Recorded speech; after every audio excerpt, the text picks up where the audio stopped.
So good afternoon, everyone. It is so delighted that for us to have these three distinguished. This afternoon we have Principal Chu Tsz Wing, right?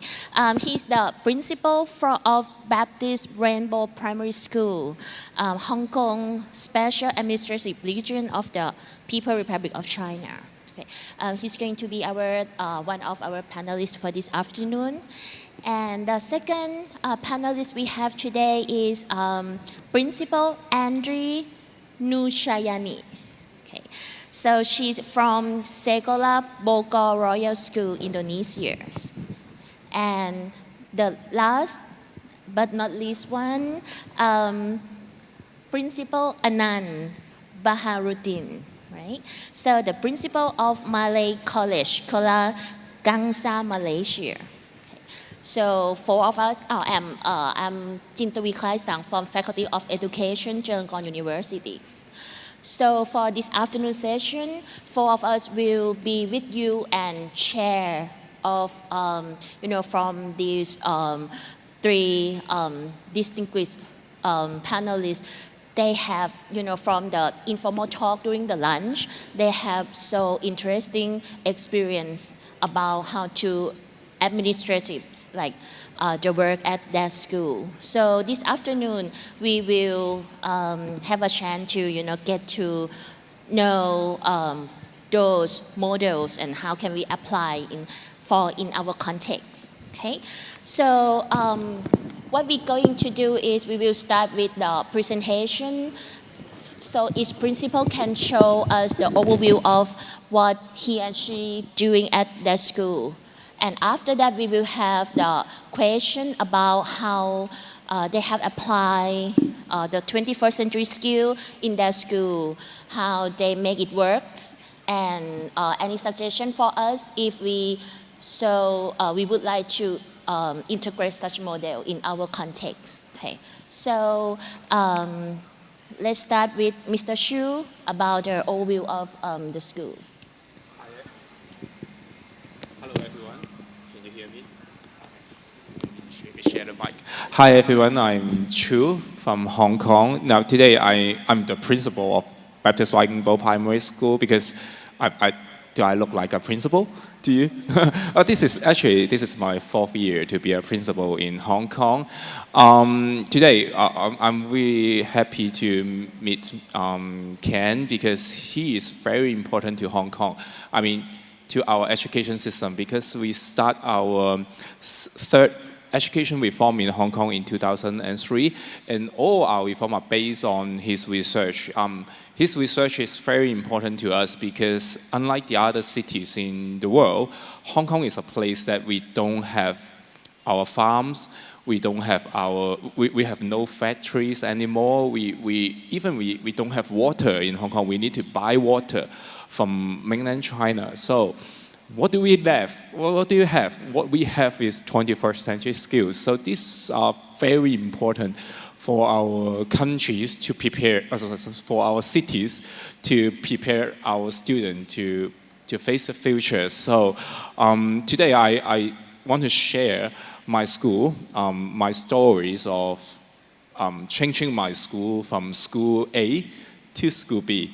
So the first thing we do is change the principal first. So I hope I'm a principal B. Yes, I went to this school to be a principal 3 years ago. Here is two basic concepts that we do our reform. So I want to share with you. The first concept or main ideas for us is to use the latest technology for our children. Let's take an example. For example, anyone here using Windows XP? Someone want to put up your hands and someone don't. Sometimes I go to some schools and they are using Windows XP, and I ask them, why are you still using Windows XP? You know, Windows XP is 2003 products from Microsoft, right? Today is 2016. You are using 14 years ago technology, and then a lot of teachers and principals, they told me that I'm using Windows XP because I don't know how to use Windows 10. But the problem is, we are teaching, I'm a primary school teacher. When we teach the primary school students today, they come to be our labor force in 2030 something, right? So if we're using 2002 technology to prepare them to face 2030, so we are talking about 40 years left. When we use the way we learn to teach our kids today, so we'll make them left behind. So we are focusing using the latest technology for our kids. I will share this later more. And also, just putting the new technology in the classroom is meaningless to us. I mean, the second thing, we need to work in pairs. The second important thing to our school, we have to change people's ideas or some concept. I mean, let me explain this in this picture. In 1960s, actually, people love to put latest technology into their classroom. So in this photo, you can see the teachers, she puts the latest technology in that year is a typer into the classroom. If you claim that, oh, this is innovation, this is creativity, you will laugh today because we don't use typers anymore. I mean, if we focus on technology, technology will change day by day. So what we need to do is to change our beliefs. Not just change students' belief, we need to change the teachers' belief. And also, more important, we need to change the whole city's people's beliefs. So I'm trying to justify how we do this in my school. So here's my school story. Let me share something more with you. So we are the first school in Hong Kong to put 3D printing into our curriculum. Since they're 6 years old, our kids need to learn how to do 3D printing. So this is the latest technology. I don't want to focus more, but I'm talking about what beliefs we are changing for our society is that today, we only have 1% of our population in the world, they are designer. For the 99% of us, when you want to design things, you use water bottle to cut it, to DIY by yourself. But what if we educate 99% people who can design things that what they want, they can design anything they like. So if 99% of people come out to this world and use their creativity to solve the problem in this world, so I believe that the world will change. So this is the reason why we promote 3D printing in our school. Just share one example. Last year, in November 2015, we broke a world record. We have 1,000 students to come to my school to do 3D printing, so we broke the record. And you may say this is a marketing event, something like that, but what we did is we invite some volunteers who worked in Cambodia, one of the poorest village, and the volunteer came to our school and shared the needs of the children in the poorest village in Cambodia. And then there are 1,000 students who use their creativity to create 1,000 solutions in 3D printing to help to solve the problem in Cambodia. And at the end, we donate 2 3D printers to that village, and there they print our design. So latest technology need to come together with the idea change of people. The second latest technology or initiative from our school is we ask our kids to learn how to do coding or write an app since they are 9 years old. We start from 9 years old. We don't have computer lesson or ICT lesson, but we have a lesson called computational thinking, because we believe that through learning how to write apps, we are not hoping all the kids to become an app designer or something like that, but we want them to know how the computer works. And this is very important to our city. And we are not focusing on writing an app. What we want to change the behavior and the beliefs of our city is that school is very good at, in Hong Kong, schools are very good at training employee. I mean, you need to follow what I say. I ask you to sit down, listen to me, you need to do that. So these are students, but we want to help our students to become an entrepreneur. So we start our entrepreneurship training since they are primary 1, 6 years old. We teach them how to do this. So this is how we did.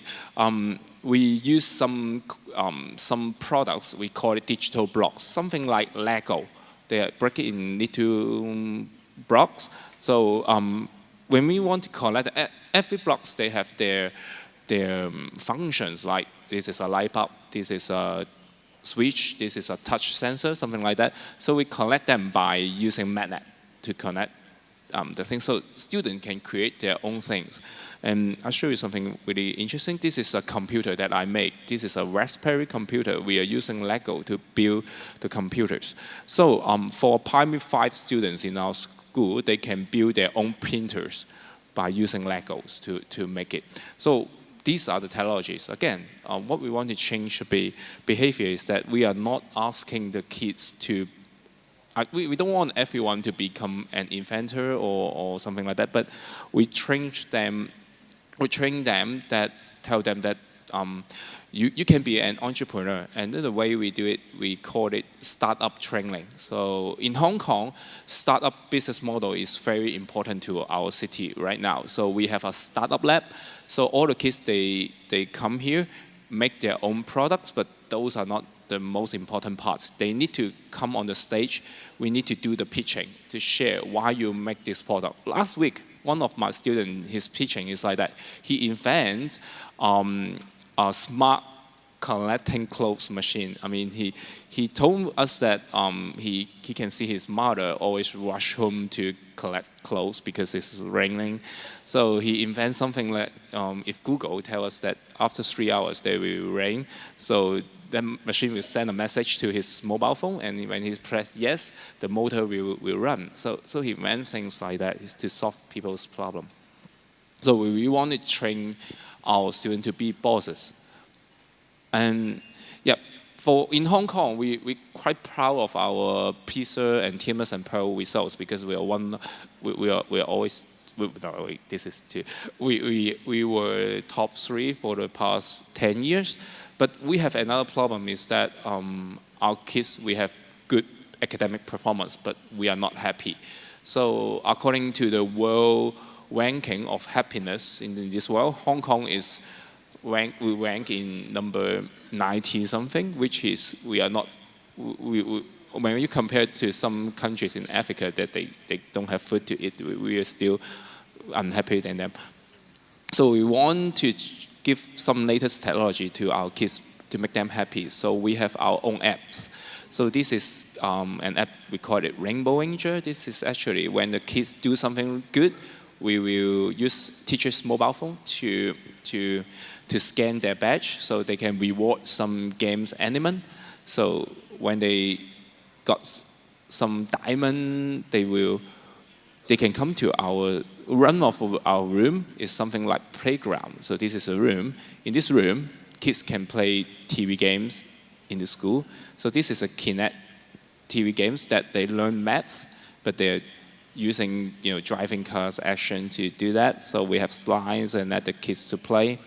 So what did the principal do? I play TV game. I play FIFA with the kids when they do something really good. Yeah, they can't win me. So we have VR. We are working on some mind control devices that we believe that this is really helping for our kids. So what we focus is we will not use the way we taught to teach the kids today. So back to the learning part. So we embrace to using flipped classroom in our school. But the flipped classroom we're talking about, we will taught less in the classroom and let the kids to do more. And what we did, our teachers will do, we record videos about 3 to 5 minutes every day. And then we send those videos to the kids to ask them to watch it at home before they come to school. So school time become activity time. So this is what we are working on. So all our kids, we have our mobile device for learning and teaching. But we are not focusing on you using ebooks or something like that. quite embraced to using big data to change the teacher's behavior. If we are using tablet to collect all the data, like students' homework, all the students' work, everything, we record, we have the data in our system. So what we do is our teachers to collect data of students every day and use this data to analyze our decision, what we should teach tomorrow. So this is one of our lessons. And let me show you some shape of our school. So we do believe the third teacher. I'm not sure you heard about this book or not. The third teacher is talking about environment. So we believe that environment is very important to our kids because they stay in the classroom. If the kids go to a classroom that you put in lines and then you tell them to be happy, to be creative, and then I would say, oh, the classroom is not creative. So we build this classroom. The main ideas of this classroom is flexible. We can change our settings within 1 or few seconds. So we can change to any types of classroom we like. I love this type of classroom that there's no place for teachers. The teachers should walk around in the classroom and helping the kids to do what they do. Finally, I want to share more about our curriculum. We are a full-day primary school, so before lunch, all of our students are sitting in the classroom, learn what they need to learn based on the curriculum in Hong Kong. But after lunch, all the students come out of their classroom to start another curriculum which is, you can call it project-based, but I will not tell that it is project-based. We call it Dream Starter. We start this Dream Starter based on 4 main ideas. The first thing that we have to be brave. I think Ken asked a lot of questions. Why does school don't change? For us, we think that we are the people who train not to be brave enough. So we want to be brave students, so teachers need to be brave too. So the students are told to work on some project that the teachers don't know how to do. This is the main idea. If the teacher or student come to share their project to us, and then the project that the teachers know how to do you can't do that. We have to do the project that teachers don't know how to do. The second thing, we want to be innovative. And then the third and the fourth one is quite interesting. We talk about shared economy since they are primary 1, 6 years old. It's a lot of people saying, you are crazy, you are talking about some economic terms. But for our city, it's important because, again, we don't have our farm, we don't have anything. What we can do is serve other countries. This is what we live for, and we put entrepreneurship into our curriculum. So here's our timetable. So we use half-day school mode, and then afternoon we do Dream Starter project. So let me share one Dream Starter project to you.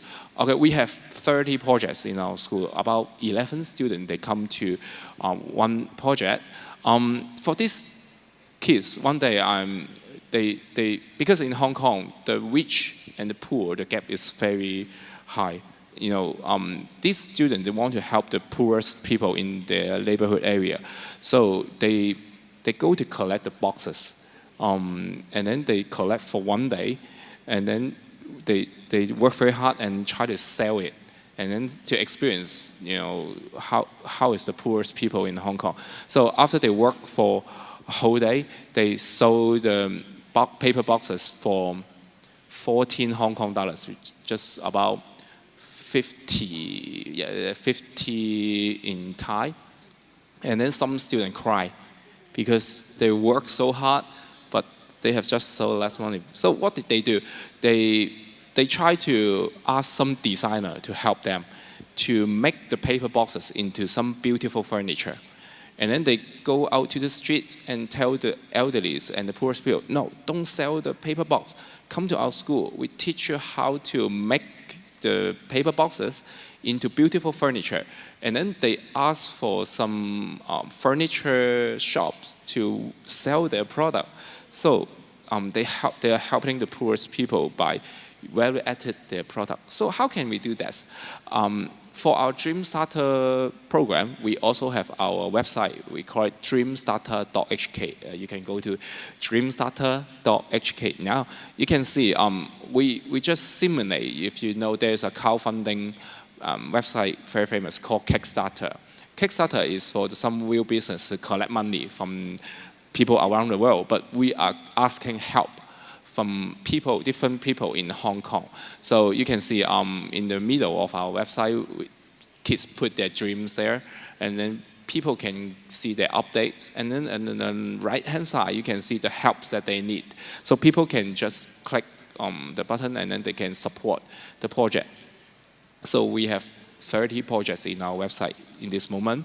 So in order to help them to simulate the process of a startup company, so we have a pitching day. And then we invite more than 300 companies in Hong Kong to listen to our kids to pitch their dream and ask for help. So these are the pitching day that we ran this year. So these are my school story to how to make our school from school A to become a school B. Thank you.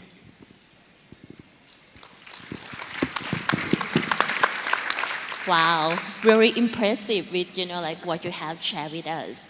And so what I have learned from school B, the one that you just showed us, is that seem like the 21st century school, maybe the technology seem to be one of the important factors in order to drive, like all of the projects and how to manage the school to make it in order for the student to have the 21st century skills. And I heard a lot of keywords in terms of the 21st century skills. For example, the focus of the student may be on, we want them to be the inventor or innovator, right? And also, we would like to enhance their creativities, problem-solving skills, and also, I like the keyword that you mentioned about the computational thinking, which is really, really, like one of the big words for us that we all, if we want our student to become the innovator, we need to give them the very firm foundation in terms of the computational thinking, the skill. Okay, so very impressive, sir. So the next panelist for this afternoon, may I invite Mr. Andri, Principal Andri, to share with us about the overview of what you have been doing at your school. Sure. Thank you very much. Good afternoon, everyone. How are you today? Apa kabar? Apa kabar is how are you in Bahasa Indonesia. So if I ask you apa kabar, you should say baik. Can we do that? Okay, let's do that. Apa kabar? Baik. Terima kasih. Terima kasih Ika Punka. Okay, a short Bahasa Indonesia lesson.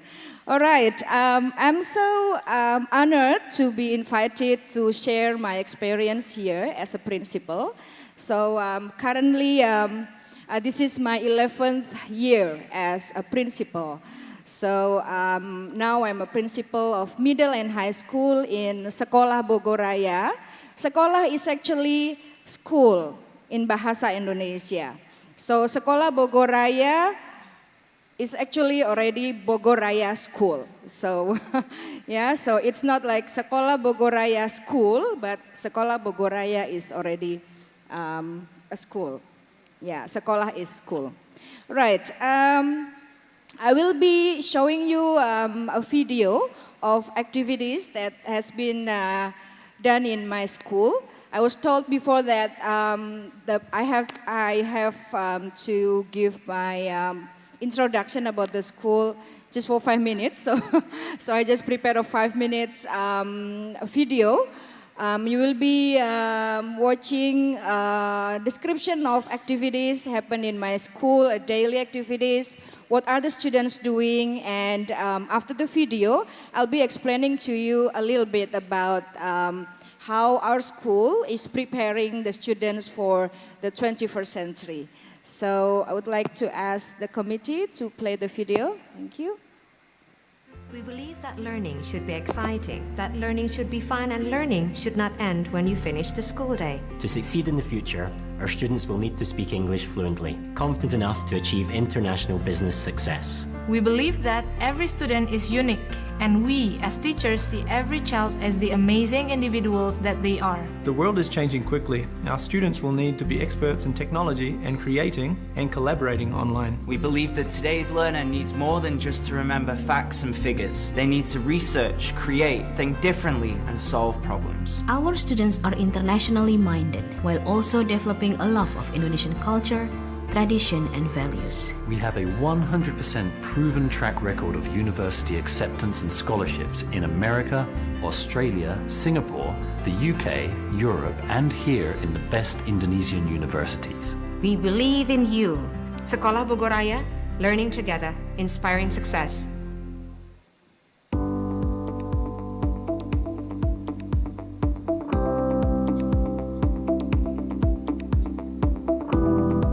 This is the building for middle and high school only.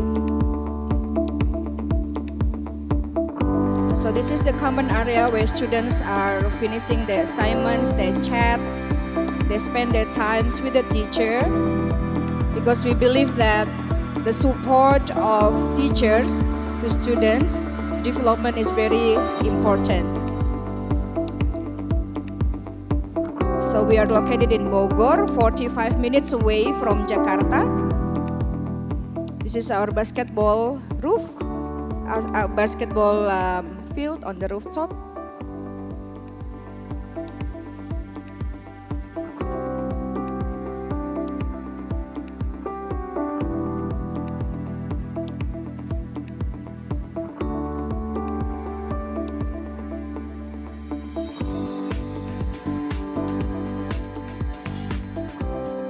So we apply the inquiry learning, problem-based learning, project-based learning, service learning, and also digital learning.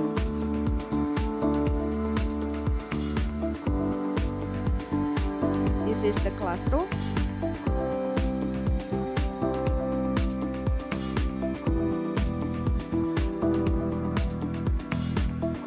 So we are also having this hydroponic garden. This is a multidisciplinary project. The students learn biology and also business studies. They sell the vegetables to parents. This is the vegetable. This is the harvesting day. We invite the parents to come and buy the product.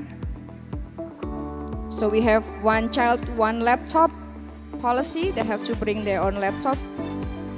We try to involve the community by having lots of service learning. This is the glasses for their friends. They try to raise the fund to give the glasses for the children around the school. This is our Best Buddies Club, so we are affiliated with Best Buddies USA. We also have the Global Citizenship Education Program, where last time we celebrated the United Nations Day, where students learn about the 17 SDGs. This is our model United Nations for high school students, where they learn to be a diplomat or ambassador.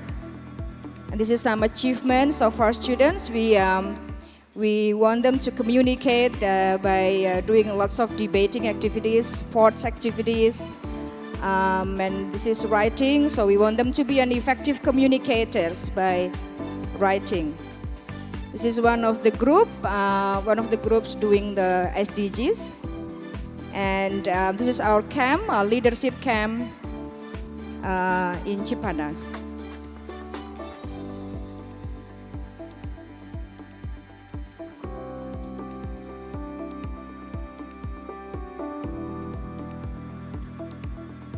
So that's the view around the school.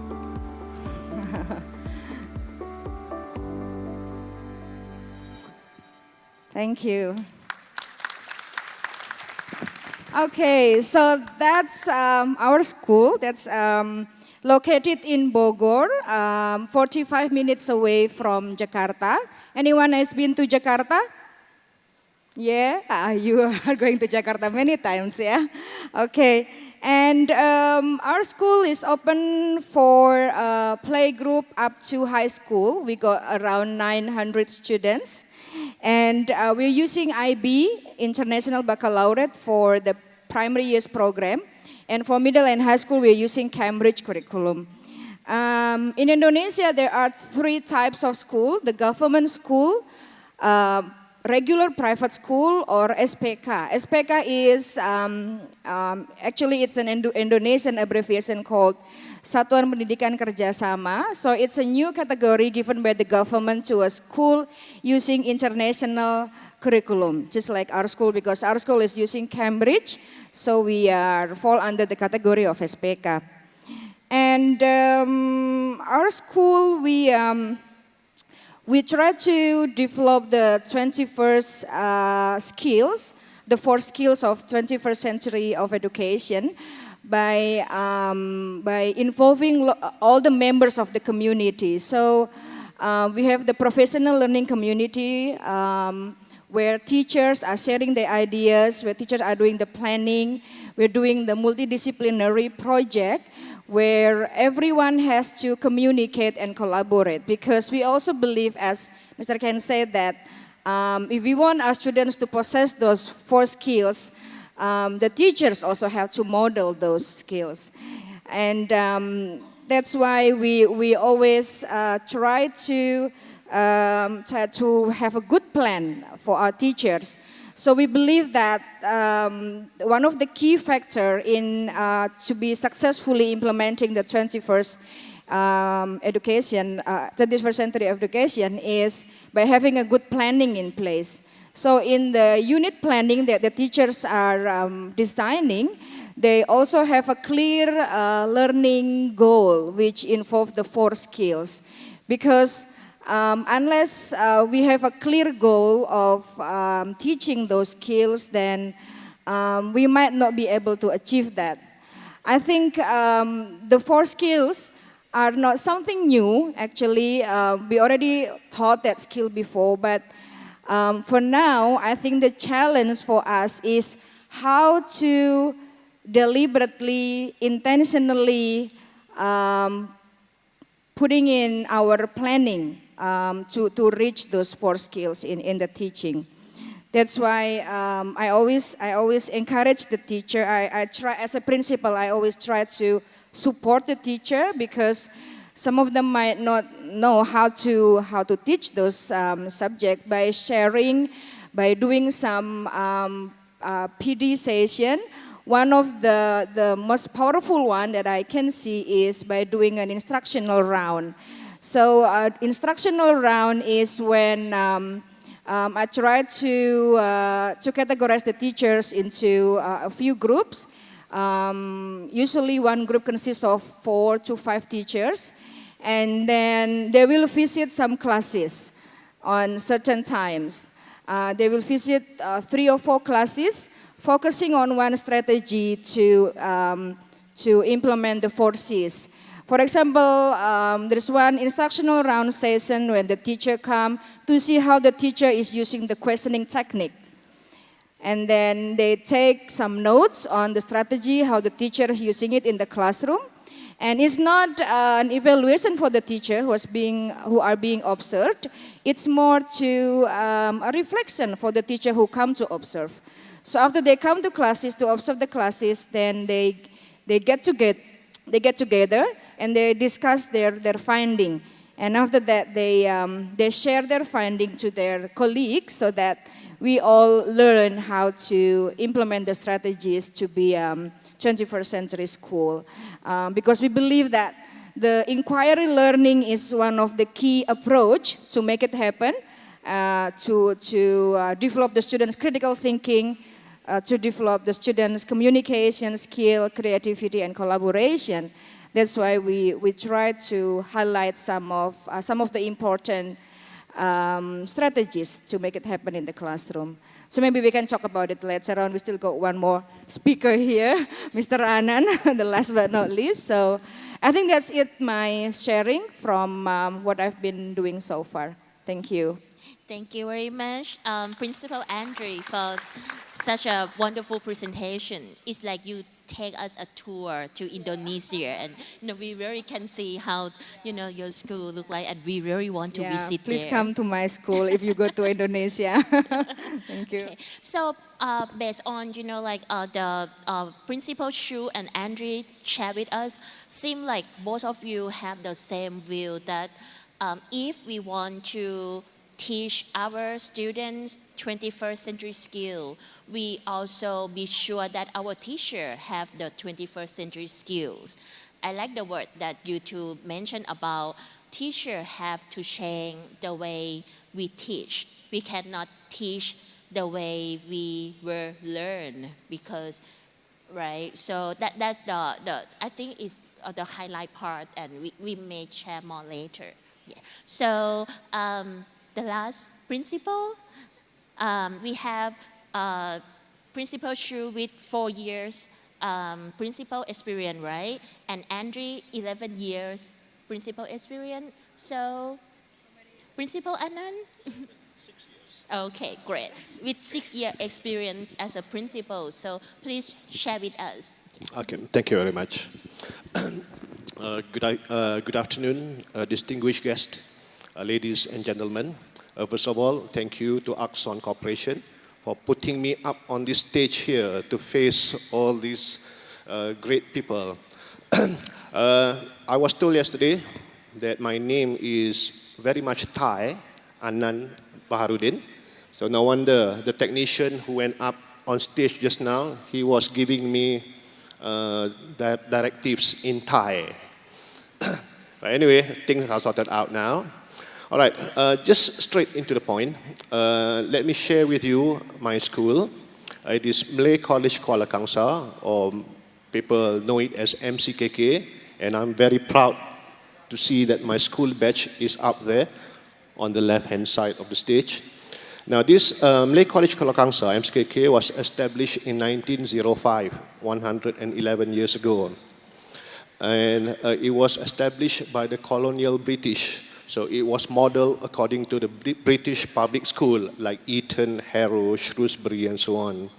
And the first intention then was to educate boys of Malay royal families to become administrators in the British government. So the first picture there, the first class with Principal Hargreaves. That's the picture of the school when it was built completed in 1909, and at the bottom is what it looks now. And the bottom, on your bottom right, on the bottom left, that's when we celebrated the centenary in 2005.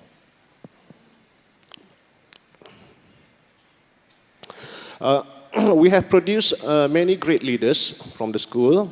The first king of Malaysia, Tuanku Abdul Rahman, he was an ex-student, so his face is in our banknotes now. So was the first Prime Minister of Malaysia, there at the far right, raising his hand on our Independence Day in 1957. And we also have the first Malaysian to become President of the United Nations Security Council, way back in 1989-90, Razali Ismail. And the bottom pictures are just students there in their regal royal uniform, and a view of the school from the air. And on the right-hand most is pictures of the boys in their cheering attire when they cheer the college when we have annual sports or inter-school games. This is what we do now. We have a very strong wind orchestra group. I shall share with you a little bit later. They just perform a Royal Command performance, and there they are in action.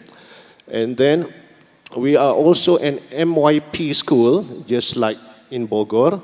middle years, Form 1s till Form 5, students aged 13 to 17. We are very much into robotics. Our niche areas also include basketball, rugby, cricket, English debate and Malay debate are also our forte. We pay very much attention to student affairs. We promote stop bullying, something that we do every year, because bear in mind, ours are all boys school, not so easy to bring up adolescent boys. Every year we also have what we call Malay College Youth Development Summit, and this year the theme is patriotism. And schools from Thailand also took part. We had a few from Chiang Mai and Hat Yai coming over to Kuala Kangsar. And we also have a very strong relationship with Wachirawut Vidyalai. And on your bottom right there, we have annual rugby matches with Wachirawut every year. I don't know whether there are any teachers from Wachirawut Vidyalai. This year we came over here. We always lost in Bangkok because Bangkok people treat us so well, we couldn't perform on the field. We only compete when they come over to Kuala Kangsar.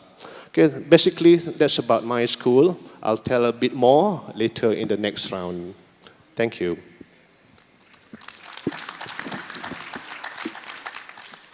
Wow, with a very long history to school, very impressed with, your alumni. Okay, so so those are the overview of the three schools from the three principals.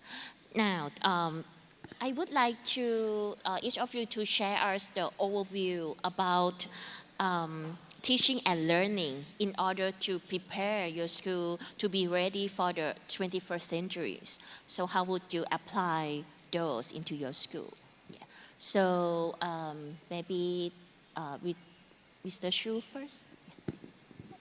For us, because this is already policy level in our cities, but usually policy have something to do with, but teachers will have their way to get out of our policy. But for our school, we start with why. I mean, when we are talking about the lesson plan or the curriculum is something that how and what. So for my experience, we start from why. We will ask our teachers to put down all your work. So sit together and discuss why we have those 4 C's in our curriculum, why we need to have these 4 C's in our school. So once if we share the same belief for the whole school, I mean all the teachers, they have the same goal. And I'm not very concerned about how and what, because they have their own style to do this. So this is the first thing we do in my school, to start with why. That's true. So when teacher believe that this is a must and have the reasonable enough, I mean, in order to apply those, and we won't have to worry about the implementation, that in your meaning. Okay, so meaning that in your school focus on 4 C's, similar to Andri mentioned earlier, right, about the 4 C. Yes. So Andri, can you share with us about the scope of 21st century school? Okay, thank you. So what I'm trying to do in my school is always the question to teachers is, what is the goal of the teaching? They have to teach for students' understanding. Yes, content is important. Without the content, without mastering the content, the student will not go to the higher level thinking skill. But then the teaching for understanding is much, much more important, because when the student understands, then they can apply, they can synthesize, they can criticize, they can compare, they can explain, and all the indicators of understanding, which is important. So teacher, it is challenging for them when they first designing their plan to make a goal which is enduring understanding, which is applicable not only for study for the test, but study for understanding for their life. So that's what I'm trying to say. And also in terms of the assessment, I always encourage the teachers to design the performance task. We use the model from the Understanding by Design, the UBD, called GRAPS. So the teacher needs to design the performance assessment task based on the GRAPS model. So it's a part of authentic assessment where the students need to do something which they might face in the real life. So let's say in the geography, when they learn about tourism, they have to design a video or a television program about one tourism spot near the school, where the student can give some ideas to the government how to manage the tourism center. And they can also give some evaluation of how so far the tourism center is managed by the government. So that role is real. That role is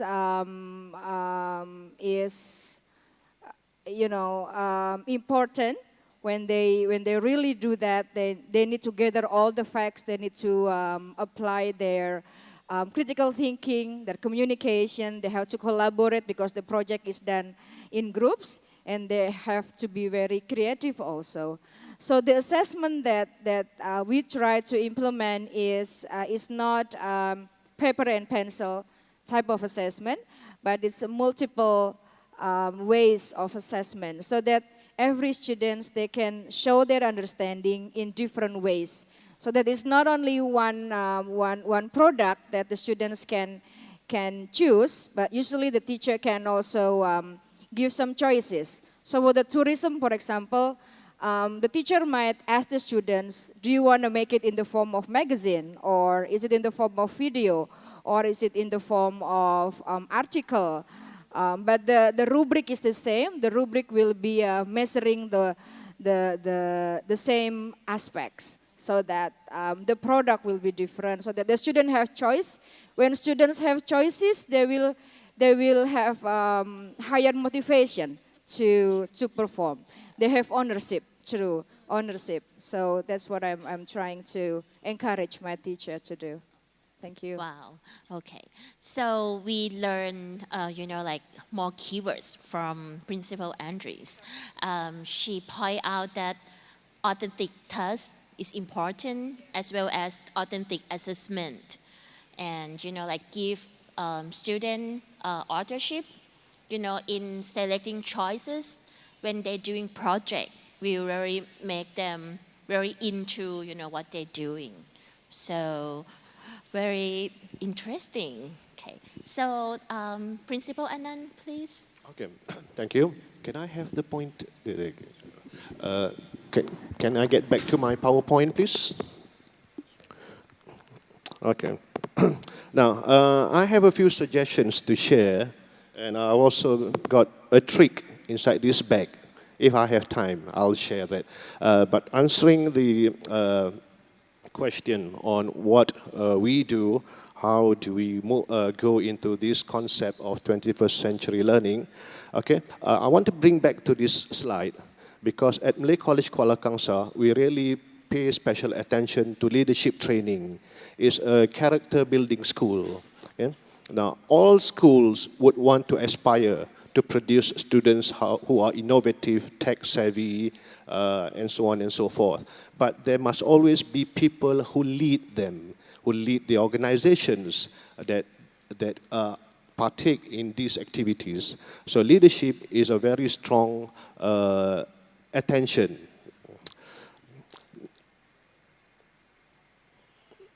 Okay, now I just want to touch briefly on this one. If we look there, we are in 2016, with due respect, Ken. Okay? I wish we are now in 1996, so that we have 5 years to prepare ourselves moving into the next century. Okay? But we are already maybe 15, 16 years behind. Some people may say that. If we keep on talking today about 21st century learning and so on and so forth, it's like as if we are behind. We are catching up on time. If we want to we should be looking forward all the time. But at the same time, looking back into the past is not wrong, because that's where we learn from what we have not done. So at Malay College, we mix the modern and the traditional, but we would prefer to call it progressive future learning, always looking forward to the future. Okay, the previous slide, I showed that traditional and also, I'll come back to this slide anyway. Now, we have modern, where we use all the iPads, the devices, technology, ICT, computer, and so on. It's good that Malay College has full connectivity, but we never neglect the traditional approach, because we always believe that the marriage between these two would be the best formula to move forward. Young teachers that come into the school always sometimes complain that there are days when there's no internet connectivity. And I had to remind these young teachers that future progressive teaching and learning does not necessarily have to have the internet. You have the devices. There are many applications in the devices that do not need any connectivity. There are many things that you can use to inform the students previously, day before, the week before, so that you can apply flipped classroom and then go on to apply differentiation. So there is always a good marriage between the modern and the traditional. Now, progressive future learning. I do not want to dwell too much on this because of time, but we can just say that what we see on the left-hand side, that would be term A, as per Ken's explanation just now. And what is on the right side is pedagogy or plans or initiatives or drives or systems that will be B, what we seek to achieve. Yeah? It is fairly straightforward, but if you need anything to ask, please do so later at the end. Now, this is a problem until recently. Okay, teachers do not understand that, that you have to get to the full picture. I'll show you immediately now.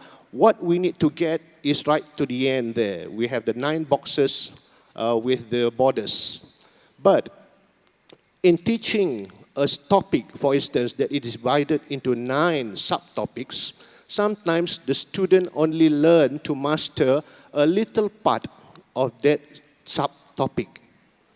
They do not see the connection.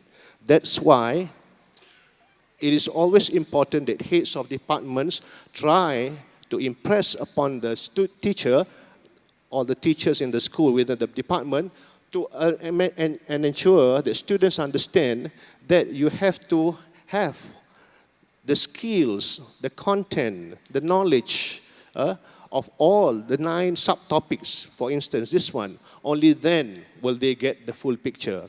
But the outside border is still not there. The outside border is where the students need to take the step ahead in order to make meaning, to bring meaning into their learning. Okay. All right, I shall just up to that point. If I have time, I'll come back to the rest. Thank you. So thank you very much. Again, very interesting concept that you share with us. The progressive future learning, meaning that what we have learned from the past is also as important as what we're going to progress in the futures. So the combination, the good design combination of traditional and model would be, would be perfect solution in terms of to integrate, our school to be ready for the 21st century school. So very interesting concept. Because the time running out, so actually we I plan to have 2 more questions for each of you. So probably we'll combine into one question. So one last question that I would like to ask each of you would be about in your school, any specific skill that you have focused in terms of 21st century skill, any specific skill? And if so, how, as a principal, how would you promote such skill for your teachers, your students, and any barrier you found, and any solution, barrier, and also if you can share with us about how can we know as a key indicators that, okay, our school really reached, what we plan as a, the 21st century skill. So please share with us. Okay, let me do it first. So I think it's very interesting to look at our graduate student, and we have a term for us to see we success or not. We call it, we look at our student and ask this question: is he or she is an interest-driven creator? We call it interest-driven creators. I mean, it means that although the 4 C's are very important skills, but how we trigger them to have that 4 skills. I mean, they are communicate with each other. Why? Because if they don't communicate, we will punish them. Or they have some interest that they have their ownership. They love to do it because passion. And those are very important for us. So if everything is driven by interest, we believe that those 4 skills will be applied. And then those 4 skills is not just skills that we need to measure in our classroom, but using those 4 skills to solve the problems become their flow, become their practice. Just like if you go running every day, you will not say, oh, running is, if this has become your habit, then this is very important. So we hope after changing our student to student B, and we love to see they practice those skills by their own interest to solve the problems in this world. So you meaning that the 4 skills need to be somehow become the habit of learning, and if they have combination of those. Yeah, not just learning, but their lifestyle. Everything. Yeah, this is what the school need to train for our kids for their future. Yeah, that's true because, sometimes I see some schools start to focus, let's say like, okay, this year I plan on, the first C, like communication, collaboration, and next year we go to another C. So in your point of view, you think like all have to be integrated and become part of their life. Okay, wow, interesting. So Andri, can you? Yeah. Thank you. So if you ask me that question, that's a difficult question actually, because the 4 skills are really important. But if I have to share one of the skills that is quite important in this level of teaching, I'm teaching high school. There's the critical thinking is one of the highlight, because we live in this era of media. Lots of informations coming. The sources are sometimes accurate, sometimes not. If the students don't have critical thinking skills, they will not be able to judge which one is correct, which one is not. And having this skill really help them to be able to communicate their ideas based on facts, based on data, based on some research, and which is academically reliable. For the students, if they have this critical thinking skill, they will be able to explain their ideas very clearly, to respect other people's opinion, to think with different perspective, and appreciate objectivity rather than subjectivity. Because in Indonesia, I can say that it's very challenging because currently information are coming from everywhere about, because Indonesia we have lots of differences, different background, races, religion, and all those things. The newest case on the election of the governor of Jakarta, where if you happen to read the news, the current incumbent Ahok, people are trying to bring some issues about religion. And for this kind of situation, we try to teach our students to see the fact, to see the data, instead of being provoked by some information which is not true. And in this case, critical thinking is very important. That's why we try to elaborate this to the students so that they can also be academicians who are responsible with whatever they say, responsible with whatever they write in their paper. So I think that's what I believe. And the last but not least, we believe that this implementing the 4 skills at school is not an easy process. It's a long journey. We have to keep trying, trial and error maybe. But don't worry, we just keep trying with the teachers. It's very important also to communicate with all stakeholders of the school what we are doing, what we are focusing, involving the parents, telling them what we are doing, involving the teachers, share the big ideas, share the vision.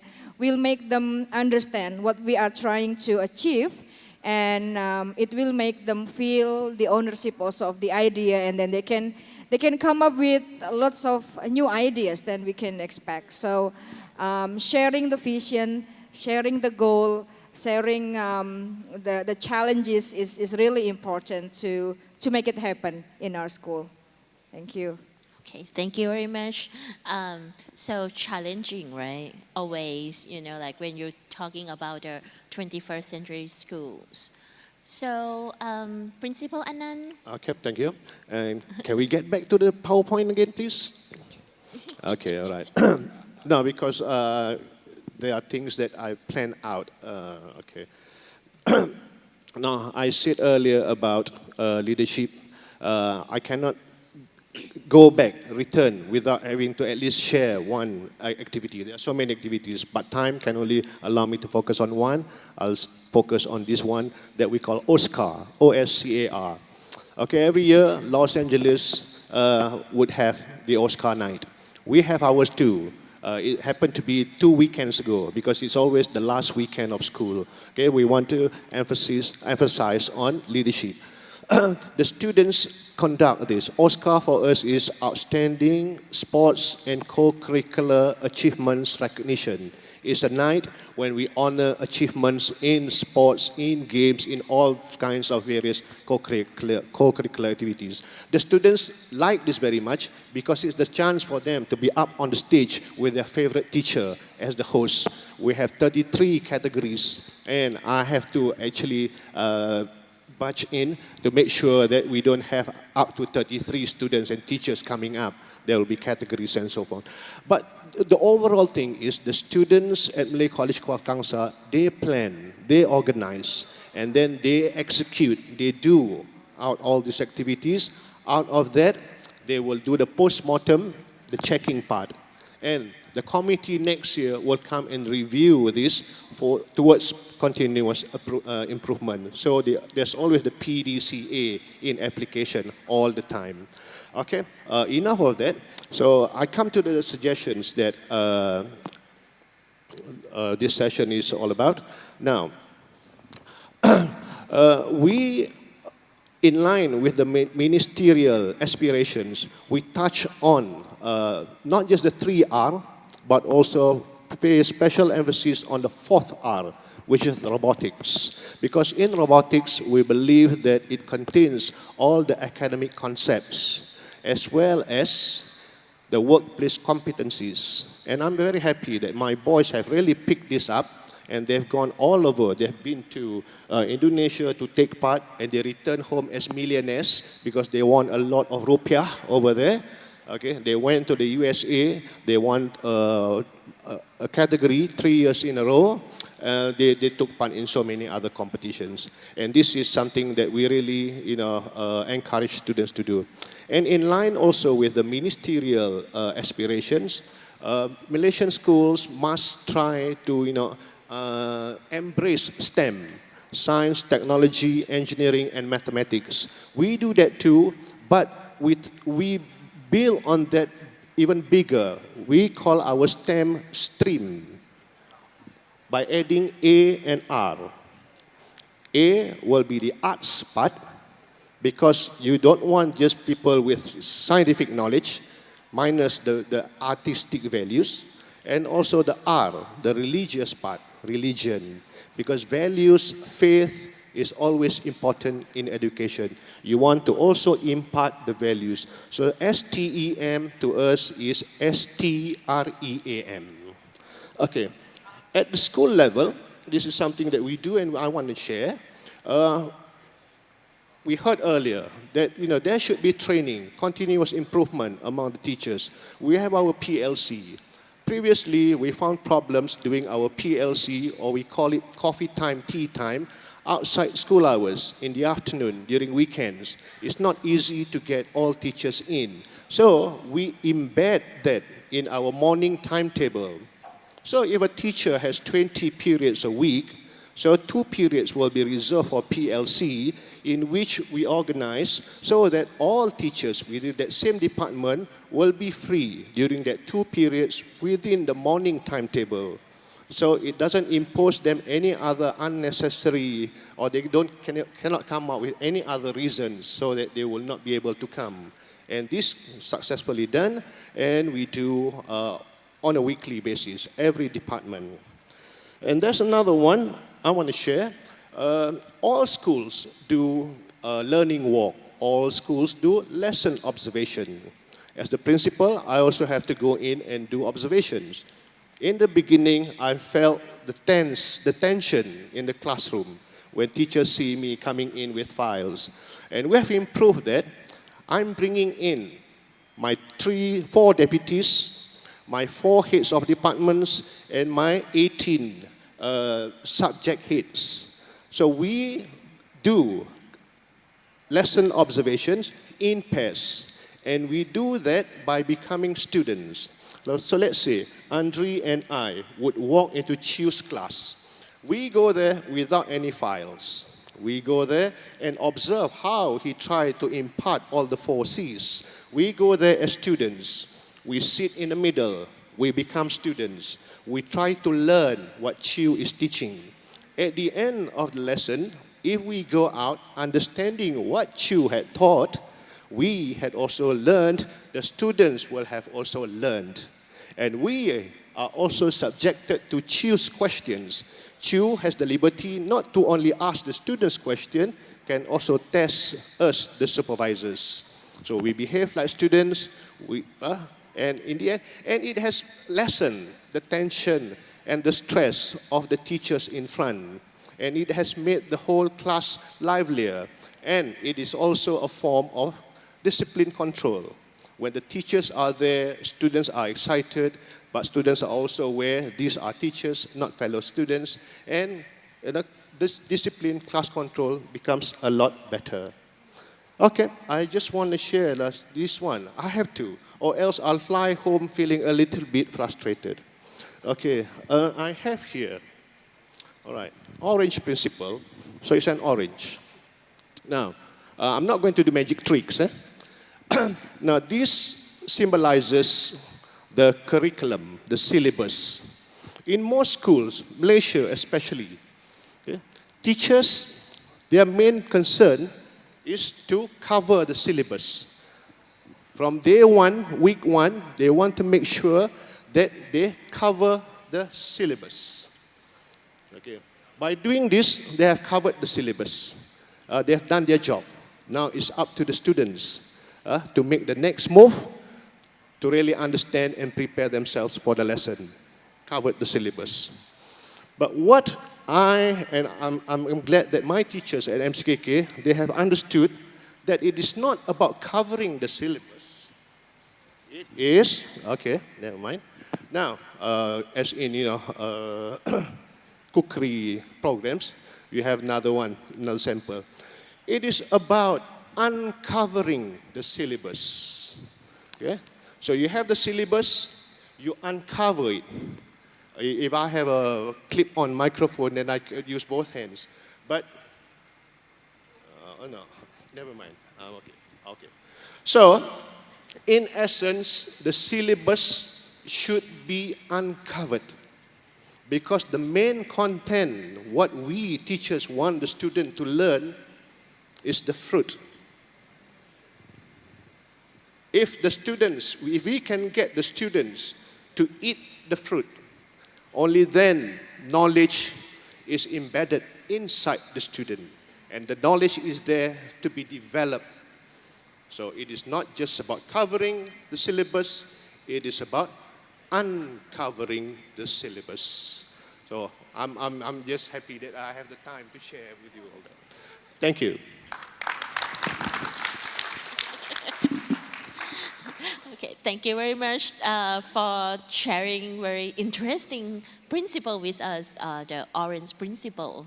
Okay, okay. So one thing that I would like to point out here is that I can see the connection among these three schools. Chu have mentioned about the computational thinking, and which is, very appropriate for the primary school. And Anand has just mentioned about the robotics concept, right? So I can see the connection, like, okay, for primary level, we have to have the foundation for them about the computational thinking. And then when we move up to, like the college one, right? So we focus on more serious, like in terms of the robotics. And another interesting that Anand shared with us is instead of STEM, because now everyone, talking about STEM, but you have stream, right? So R is religious, so very important, factors, and also A is art. Okay, so very, very impressive, model. Okay, great. So I think that would be all for us for this afternoon session. And I'm sure that, everyone in here, we have learned a lot from, your experience and this fruitful session. So thank you so very much, Mr. Principal Anand from Malaysia, Principal Andri from Indonesia, and also Principal Chu from Hong Kong. Thank you very much, all the panelists and moderator, for a very interesting panel discussion. ขอขอบคุณท่านวิทยากรและผู้ดำเนินรายการเป็นอย่างสูงครับ Now I would like to call upon Mr. Tawan Tewa Akson to kindly give the token of appreciation for our panelists and the moderator.